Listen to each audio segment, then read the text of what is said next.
September na dito sa Japan pero ang init-init pa rin. Tapos laging pinapalabas sa TV yung bagong slide sa Nagashima. Natukso tuloy kami. Akala ko pa naman tapos na yung swimming na yan. Kung hindi nagpipilit itong mga anak ko ay hindi kami pupunta. Ay, ikaw kaya nag-aya? Tara, isama muna namin kayo sa Nagashima Waterpool for today's mini vlog. Minasan konnichiwa, Aira Des, your full-time mom here in Japan. So ito nga pala yung mga anak ko na si Yui, Kaoru at Misaki. Ang aga-aga nga, gusto na nila kaagad magsipag-bathing soon. Mga excited lang. Kanina ba kayo nagmana? So binihisan ko na nga yung mga atat kong anak, kaso nga lang yung tatay natin parang nananaginip pa yata. Hayaan na lang muna natin siya matulog kasi nga kahapon galing trabaho pa yan eh. Gabi na siya umuwi. So inipitan ko na nga itong ating mga maldita at saka simula nga pala ngayon pahahabain ko na yung mga buhok nila kasi nung nakaraan nagtanong ako dito sa vlog ko kung pahahabain ko na ba o pagugupitan ko. And karamihan po sa sumagot ay pahabain na lang daw. And naisip ko nga sakto na rin yun kasi malapit na pong mag-winter dito sa Japan. Natural muffler na rin yun para hindi lamigin yung liig nila. At dahil nga gising na yung tatay natin at nakaredy na kaming lahat, tara na, umalis na tayo. Huli kita isa!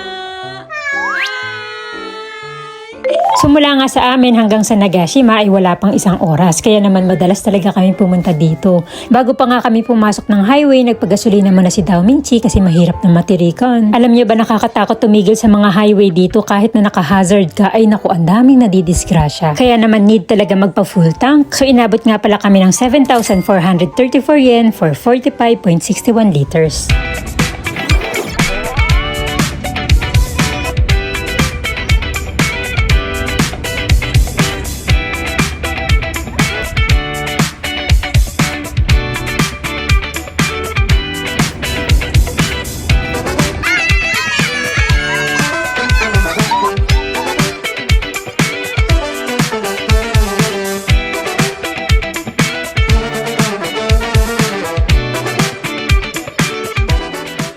Uy, nandito na tayo sa Nagashima.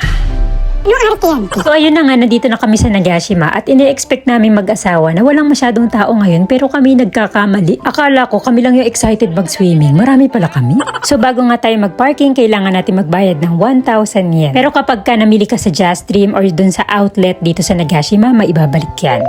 So marami nga nagtatanong sa akin kung bakit daw sa Japan walang masyadong matataba. Well, sa tingin ko, isa to sa dahilan ha. Yung mga Hapon kasi mahilig talaga sila maggala, mahilig sila mag-shopping, mahilig sila mamili kung saan-saan, mamasyal kung saan-saan. And karamihan sa mga pasyalan dito ay talaga naman paglalakarin ka ng sobrang layo bago ka pa makarating sa papupuntahan mo.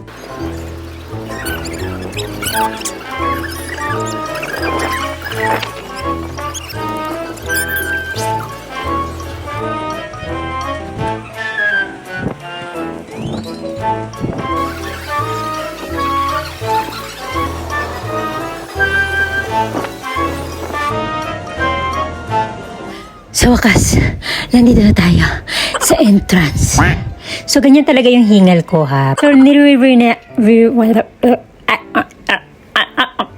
ko lang. Huwag kang mag-alala, may data ka pa. Nabubulo lang ako. Reenact nga yung ibig kong sabihin doon, ha? So, habang bumibili ng ticket si Tomo, pinagpapahiran ko na ng sunblock itong aking mga anak kasi sunog na po kami. So, ito nga po pala yung ticket dito sa Nagashima. So, nakalista po dyan. Depende sa mga lugar na pupuntahan nyo dito. So, kami po, waterpool at saka sa amusement park. Kaya naman medyo napamahal kami. At syempre, hindi pwede makalimutan to. Sinabi ko na to dati sa vlog ko na every time na pumupunta kami dito sa Nagashima, hindi namin nakakalimutan magpa-picture dito.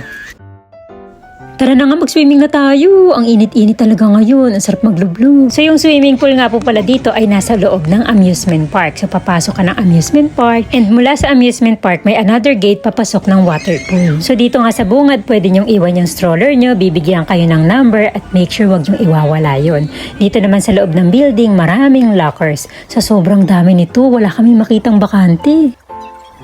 Ay meron pala, so kailangan mo yung hulugan ng 400 yen nang mailak mo ha. Kumikitang kabuhayan. So bago pa nga kami mag-swimming ay naghahanap na muna kami ng mapipwestuhan namin. So nagdadala po kasi kami ng mat para doon kami nagpapahinga, doon namin iniiwan yung mga gamit namin. Pero yung mga hindi naman yung mga importanteng gamit, mga tuwalya, ganyan mga pampalit. At dahil nga maaga pa kami pumunta dito at hindi pa masyadong marami yung tao, nakakita naman kami ng pwepwestuhan. Hindi pa marami yan, ha? Believe me, wala pa yan. O siya nga pala, meron din sila ditong swimming swim shop in case na nakalimutan nyo inyong mga bathing suit, salbabida, or kaya naman yung mga phone cover tulad ko. Wala na akong phone cover.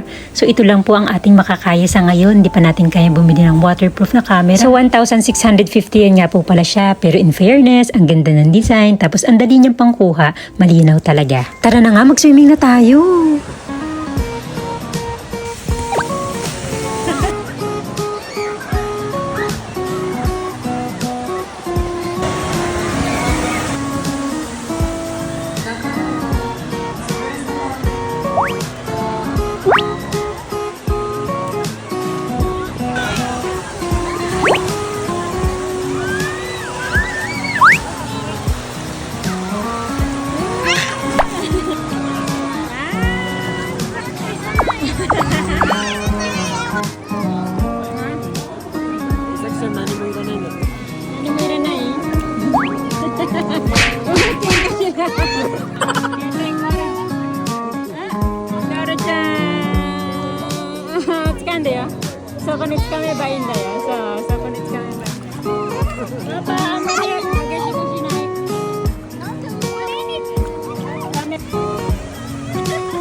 So yun na nga, hindi talaga pwedeng matapos yung araw namin ng puro saya. Talagang meron laging ganitong mga eksena.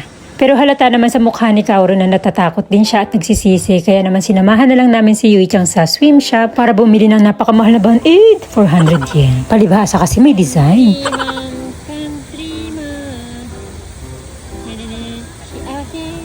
At pagkatapos nga ng drama na yan ay nag-swimming na kami ulit. So napakarami talagang swimming pool dito sa Nagashima Waterpool. Iba't ibang klaseng swimming pool. May pang bata, may pang matanda, may onsen. Meron ding part dito na pwede magtambay yung mga magulang. At dahil nga marami tayong bata, alam niyo na dito na uubos yung oras namin sa Super Kids.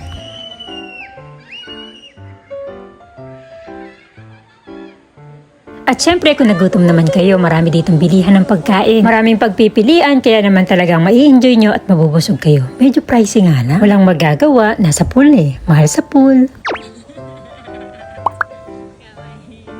Dito na naubos yung maghapon namin sa swimming pool, inabutan na kami ng closing. Eh di ba sinabi ko nga na meron pa kaming ticket para sa amusement park, kaya naman bago kami umuwi, sinakyan muna namin lahat ng pwede naming sakyan.